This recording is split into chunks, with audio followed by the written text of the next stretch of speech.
Meu nome é Sônia Zimizek e eu sou acadêmica da terceira fase do curso de enfermagem da unidade. Bom dia, meu nome é Kathleen e eu também sou acadêmica da terceira fase do curso de enfermagem. A gente vai estar apresentando, então, um trabalho de Fisiologia 2, que é sobre enfisema pulmonar. Então, primeiro a gente vai começar a falar sobre o que é o enfisema pulmonar, né? Então, o enfisema pulmonar, ele é uma doença crônica e também é uma forma de DPOC, que é a doença pulmonar obstrutiva crônica. Por ser uma doença crônica, ele tem apenas um tratamento, né, para retardar o enfisema pulmonar, mas não tem uma cura. O enfisema pulmonar, ele tem duas causas. Ele pode ser por uma mutação genética, por causa dessa, vai ser por causa da deficiência da enzima alfa-1 antitripsina. A alfa-1 antitripsina, ela vai inibir a elastase neutrofílica e ela também impede infecções e inflamações e ela é produzida no fígado. A deficiência dessa enzima vai ser resultado de uma mutação genética. E como resultado, os pulmões eles vão ter muita elastase, porque essa alfa-antitripsina ela não vai estar quebrando essa elastase neutrofílica e vai ter uma hidrólise das fibras de elastina. E com isso vai ter pouca elastina. E daí vai acontecer o que está mostrando nessa imagem aqui. As paredes vão ficar muito largas, por quê? Porque a elastase vai estar fazendo a hidrólise da elastina que cobre aqui as paredes dos alvéolos. Com isso, vai ter a agressão dos alvéolos, né? E o comprometimento de trocas gasosas e o aumento da produção de muco. Uma segunda causa, que é o tabagismo e os fatores irritantes, que seria a poluição, né?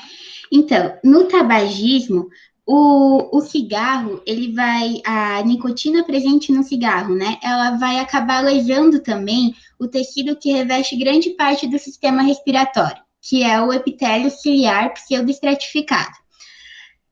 A nicotina, ela faz uma paralisia parcial desses cílios, e o muco, então, ele não vai ser empurrado. Com isso, vai ter um acúmulo desse muco, o que vai gerar um processo inflamatório. E vai incitar, então, uma lesão pulmonar. E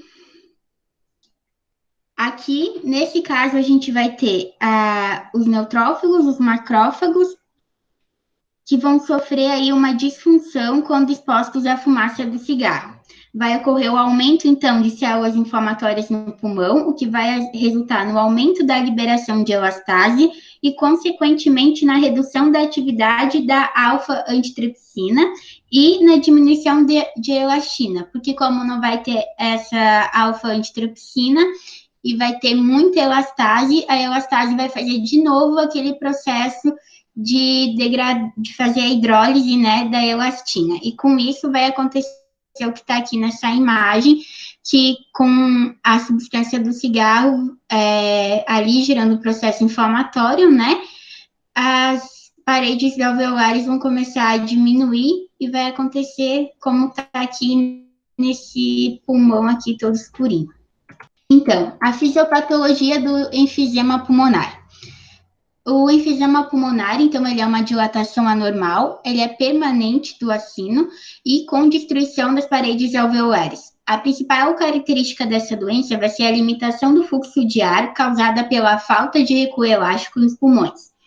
A perda da elasticidade pulmonar vai gerar aí um aumento anormal dos alvéolos e a destruição das paredes alveolares, gerando uma retenção dos pulmões e vai levar a distensão excessiva, dificultando a respiração. Então, ali vai ocorrer uma perda, né, da elasticidade pulmonar, o aumento anormal dos alvéolos distais até os bronquíolos terminais, com a destruição das paredes alveolares e também dos leitos capilares. Em um paciente com enfisema pulmonar, a inflamação pulmonar ela vai lesar e posteriormente destruir as paredes, criando aí amplos espaços aéreos. Esse rompimento vai tornar os alvéolos incapazes de realizar o recuo e normalmente vai resultar em um colapso bronquiolar na respiração. Com isso, os pulmões eles vão reter, né? Eles vão reter e vai levar aí à distensão excessiva dos pulmões. Aqui dá para ver bem nessa imagem como é que é com o enfisema pulmonar e sem o enfisema pulmonar. Pode ver que no alvéolo normal a gente vai ter uma maior troca de oxigênio e gás carbônico, né, no leito capilar. Já com o enfisema vai ter uma obstrução e uma menor troca aqui de gás oxigênio e de gás carbônico e oxigênio. Então, agora a gente vai falar um pouquinho sobre os tipos de enfisema. A gente tem dois tipos principais, que é o centroacinar, que ele vai afetar os bronquíolos na parte central do lóbulo respiratório, e ele é mais comum em fumantes. E o panacinar, ele produz o envolvimento inicial dos alvéolos periféricos e depois ele se estende até os bronquíolos e ele é mais comum em pacientes que têm a deficiência da alfa-antitrampsina. A gente tem outros tipos, que seria o intersticial, que é quando o ar ele vai se acumular no espaço entre os lóbulos embaixo da pleura, e o enfisema paraseptal, que vai comprometer a região periférica do acino, dutos e sacos alveolares. No enfisema paraseptal, ele vai estar associado com o pneumotórax espontâneo em adultos jovens e associado a bolhas pulmonares em idosos. Depois vai ter uma imagem que eu vou mostrar melhor. E o enfisema unilateral, então, ele ocorre por complicações recorrentes de infecções causadas por varíola ou adenovírus na infância. E tem um outro tipo de enfisema também, que é o lobar, que ele é congênito e ele normalmente ocorre em crianças até 6 meses de idade. Aqui tem uma fotinho para mostrar melhor como é que é o enfisema paraseptal numa imagem, né? Na seta azul a gente tem o enfisema paraseptal, que vai ocorrer na periferia do pulmão. Aqui dá para ver que ele forma grandes bolhas. Aqui nesse canto aqui dessa seta azul maior dá para ver bem. E também a gente pode ver aqui o enfisema centroacinar de seta vermelha. E também pode ocorrer as duas formas juntas, elas podem ocorrer juntas ao mesmo tempo. Então, a apresentação clínica, né? Então, a suspeita clínica do enfisema, ela deve ser considerada quando o indivíduo chega lá no pronto-socorro e ele tenha mais de 40 anos de idade, né? Que tenha uma história de exposição a fatores de risco, então, como a Kathleen já falou do tabaco, né? Quem é fumante, combustíveis de biomassa, vapores ou poeiras ocupacionais, e também apresente sintomas respiratórios da doença. Os principais sintomas, né, que os pacientes vão estar apresentando, que são os sintomas cardinais respiratórios, né? Vai ser a dispneia, que é progressiva, ela vai piorar quando a pessoa está fazendo o exercício e vai ser bem persistente. Também vai apresentar uma tosse crônica, que ela pode ser intermitente ou não, e ela também pode ser produtiva ou não. A produção crônica do catarro, né? Então, vai ter bastante catarro ali nas vias respiratórias. O chiado no peito, então vai ser um aperto no peito, uma sibilância. Fadiga e emagrecimento. Isso está envolvido quando a doença já está num grau mais avançado, que daí pode estar desenvolvendo outras doenças, como, por exemplo, o câncer de pulmão, né? Ali diz também que o tabagismo é um dos principais fatores, né? Mais de 6 bilhões de brasileiros, eles são diagnosticados com efizema e DPOC também, né? E ainda assim, 80% dos casos eles não são diagnosticados, né? Então, muitas pessoas podem ter desenvolvido a doença, mas por ser tosse, pode ser sintomas gripais também, eles acabam não sendo diagnosticados como enfisema pulmonar ou DPOC. Alguns outros fatores de risco, né? Então, o tabagismo, como a gente já falou, alguns fatores genéticos e deficiência genética, né? Exposição a gases, a poluição, que também vai estar afetando, e infecção do sistema respiratório de repetição. Então, ele vai estar afetando todas as vias respiratórias, né? Questão de gases, a poluição mesmo vai estar afetando, o tabagismo também, que vai estar destruindo a parede ali dos alvéolos. Então, esses aqui são alguns dos fatores de risco. O diagnóstico do enfisema pulmonar então, além ali da manifestação clínica, né, que são aqueles sintomas principais, também é feito o diagnóstico através de alguns exames. Um dos principais é a espirometria, que ele vai ser fundamental no diagnóstico e na determinação da gravidade da doença. Então, é um exame que ele vai estar medindo a quantidade de ar que uma pessoa é capaz de inspirar e expirar. Vai ser medido o volume expiratório forçado no primeiro segundo, dividido pela capacidade vital forçada, que vai estar representando qual é o marco fisiopatológico da doença. Outro exame feito, que é menos usado, mas também é feito, é a oscilometria de impulso, que esse daqui é um método não invasivo, que ele vai avaliar a mecânica da respiratória da região central e periférica do pulmão. Então, vai estar sendo medido ondas sonoras, né, da respiração normal, sem demandar nenhum esforço. Então, a pessoa não vai ter nenhum esforço, né, e vai estar sendo medido qual é a respiração normal da pessoa. Vai estar sendo detectado se ele possui alguma patologia ou não. Esse dali, na foto, à direita, ele mostra como é o aparelho que é feito esse exame, e ali mostra como é avaliado, né, as ondas sonoras. Outro exame também feito é o radiograma do tórax. Num radiograma de tórax, a gente pode identificar várias anormalidades, né, como fibrose pulmonar, bronquiectasias, doença pleural, pneumoconioses, alteração do músculo esquelético, entre outros. Então, ele vai estar mostrando o aumento do volume do ar em relação à quantidade de tecidos pulmonares e sangue, que os feixes do raio-x ele vai estar encontrando no seu trajeto. Então, a hiperinsuflação pulmonar, que vai ser decorrente do aprisionamento aéreo, como perda ou redução da curvatura do diafragma, o aumento do espaço retroesternal e a diminuição da expressão das marcas vasculares, isso que o radiograma do tórax vai estar avaliando. Ali a gente tem uma imagem também mostrando um normal e o outro com um enfisema pulmonar, a diferença, né, do pulmão ali. Dá para ver que ele é bem mais inchado, né, com enfisema pulmonar do que o normal.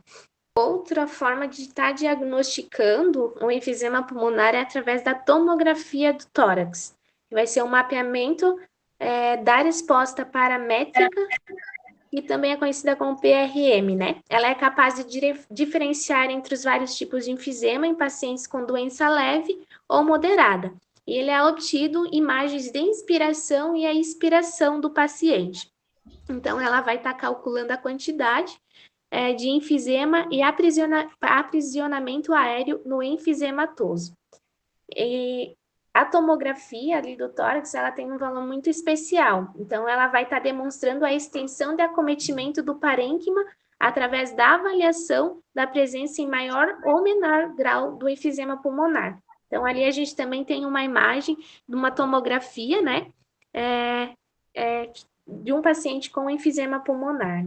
Além dos exames, é feito também na atenção primária um questionário, né? Que eles vão estar perguntando para todos os pacientes que chegar com os sintomas.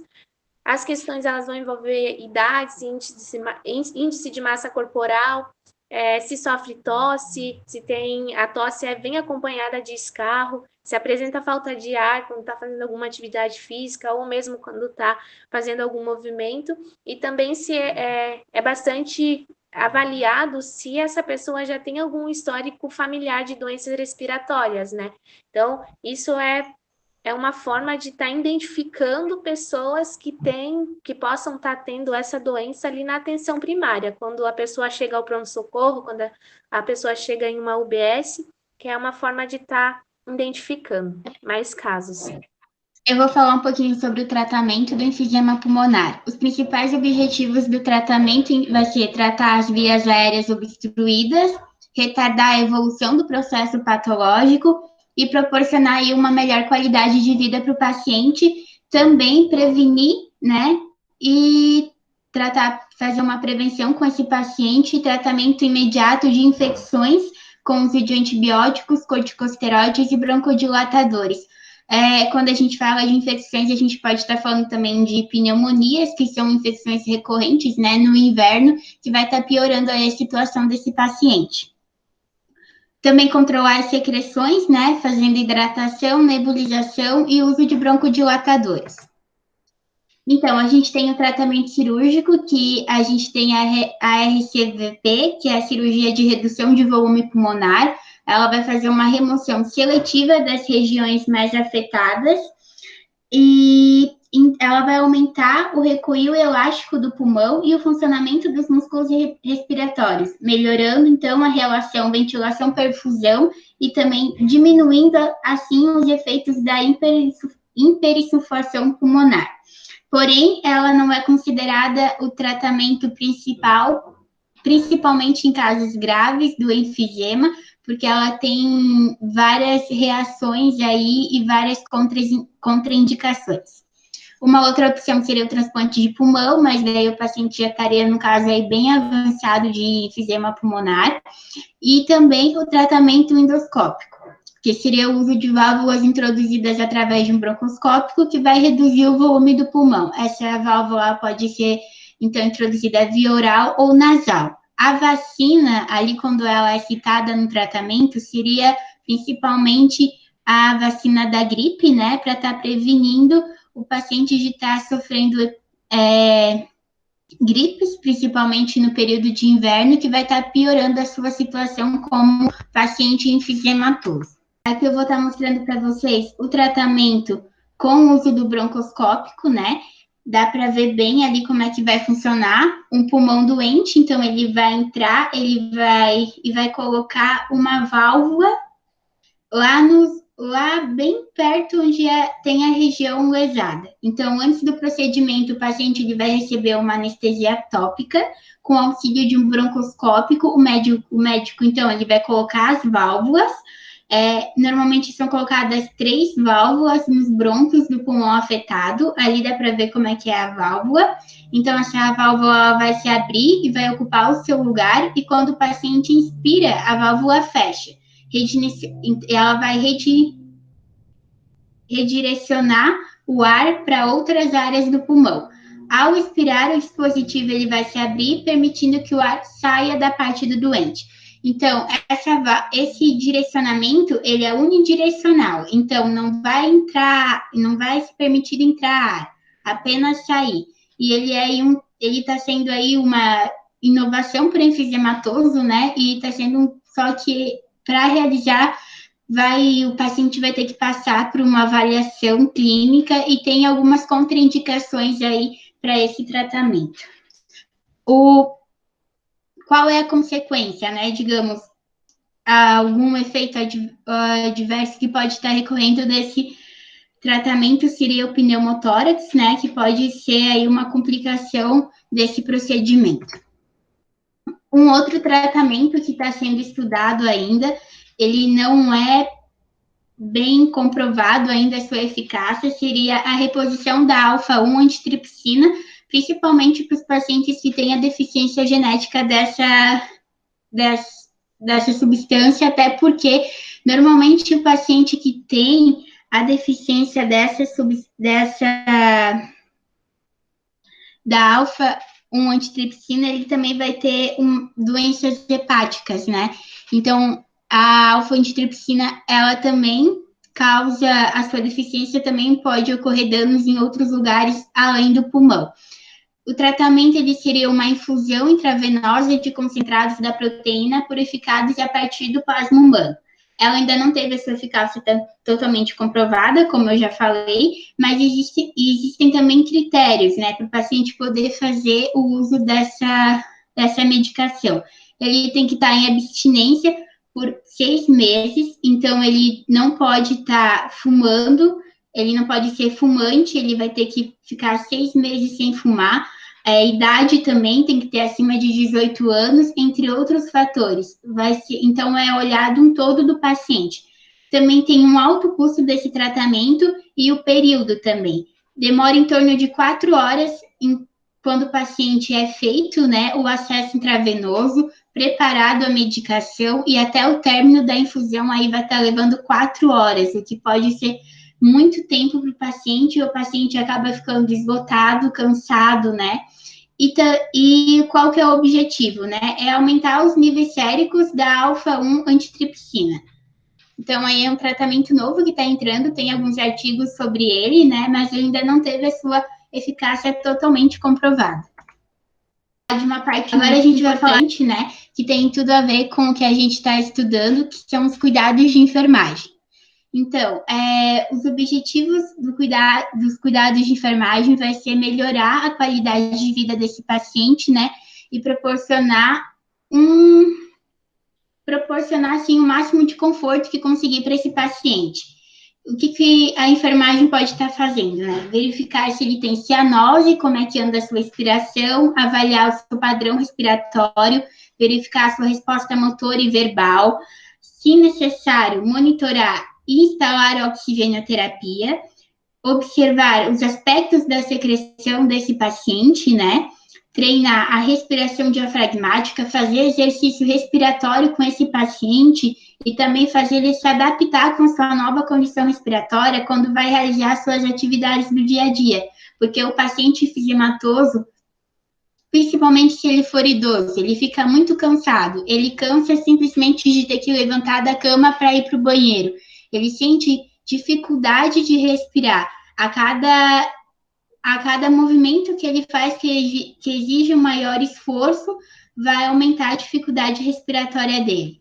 Então, é importante orientar o paciente a evitar os extremos de temperatura, nem muito quente, nem muito frio, orientar o paciente a não deglutir esse escarro, né, a não estar engolindo esse escarro, a estar expelindo ele para fora, aumentar a oferta hídrica desse paciente, ingerir bastante água é muito bom, estimular o paciente a superar os desafios diários e orientar também a família a apoiar esse paciente, porque ele vai estar se sentindo cansado, ele vai estar a sua respiração afetada ali, e ele vai estar precisando de um apoio da família, porque nem sempre agora ele não vai estar conseguindo realizar as atividades dele com a mesma força, com o mesmo desempenho que ele tinha antes. E manter o decúbito desse paciente elevado é muito importante, principalmente quando o paciente estiver dormindo. Manter a cabeceira desse paciente elevada para melhorar a sua condição respiratória, para melhorar a sua posição, para não correr o risco desse paciente também se afogar, se ele for um paciente que ele está acamado. E se ele for um paciente acamado também, né? Fazer a mudança de decúbito para prevenir lesão por pressão. Então, é muito importante a enfermagem estar com um olhar muito amplo para esse paciente. Aqui daí está disponível as referências para quem quiser estar acessando e lendo os artigos, tem artigos bem interessantes. E é isso aí, o cuidado da enfermagem é muito importante, né, para um paciente que tem enfisema pulmonar. Então, sempre ter um olhar, como diz a Kathleen, bem amplo, para a gente estar podendo dar uma condição de vida melhor para esse paciente. Muito obrigada pela atenção de todos. Espero que tenham gostado.